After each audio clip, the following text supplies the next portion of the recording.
Hey, my name is Chris Massoya, and I'm here with Craig Gross. Yeah, technically a porn pastor, whatever that title is. But yeah, I started a website called XXXCHURCH.com. Or what do you say the purpose of your website is? I think that, we say three things: awareness, prevention, recovery. First is like just making people aware that this is an issue. It's hard to believe that like 2017 people go, wait, that's a problem. It's scarier than ever, I think, just to see how easy porn is to find. And so yeah, most of our days are spent just talking to people that are caught up, getting tripped up by things that they don't want to be. So awareness and prevention, how do we stop this? And then recovery, like, gosh, there's guys your age at 24 that have seen way too much way too soon, and it's like it's ruining their relationships, or it's causing them to not be able to even be in a relationship. Well, I joke with like my friends, like, nobody loves the story of like, oh, he stayed faithful his whole life, or he, it's like, but we love like the comeback or that, but it's like that's a overwhelming process, and you don't have to hit rock bottom. You don't have to lose a marriage or lose your job. That's why, talking tonight, a lot of these guys that aren't married, it's like, gosh, clean this stuff up before you get into that, and you'll be so much better off than like having your wife walking on you one day and you're like, okay, now. So marriage doesn't make it easier? I think marriage makes it harder, in all honesty. And like any chance I get to tell my kids, like, guys, marriage is hard.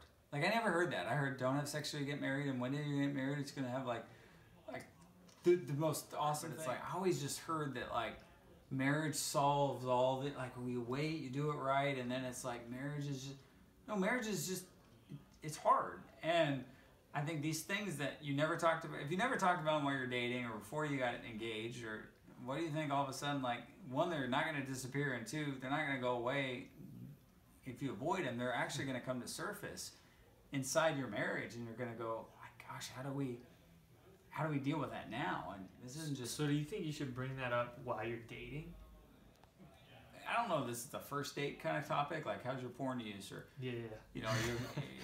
master, like all those things. But I'm shocked how many people in marriage have never talked about their misuse of sex. Wow.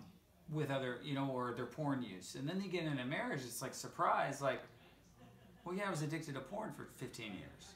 Mm-hmm. And then that's like good content. That's why I feel like you date. Like, why do we avoid that? Don't avoid that. But one thing that you brought up in the talk was accountability. Could you touch on that, and like, how is that helpful, and how would you find someone that you can trust with? I think for most people, you're afraid to go there. Mm-hmm. It's not that it's going to be that difficult after that. It's just that initial, like, it's like asking somebody out, or that initial, like, we've done these online small groups now for like 3 years, and I found people get connected even with someone that they've never met face to face, because it's just that.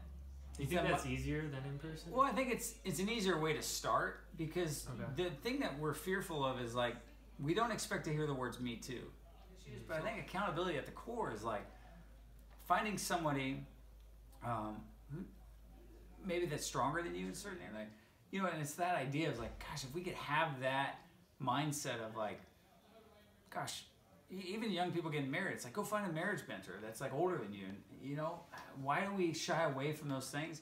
But it takes initiative, and I feel like we're scared to go ask for help, and then we're scared that, like, not just the secrecy of it, but like being vulnerable is scary. Yeah.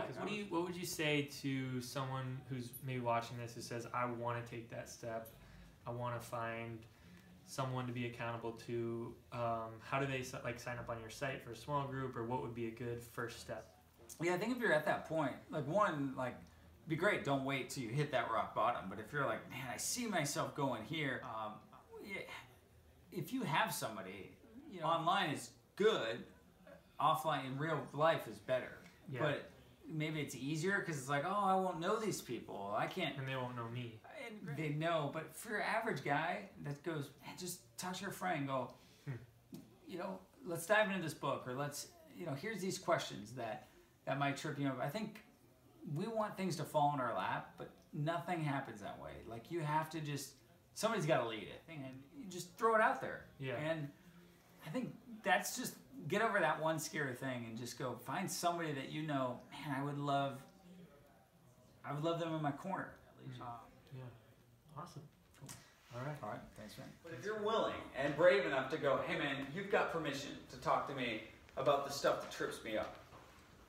And that's it. I mean, that's the honest part of like what trips you up. Like, man, we could fill in, you know, a whiteboard 20 times probably of all the stuff that trips us up.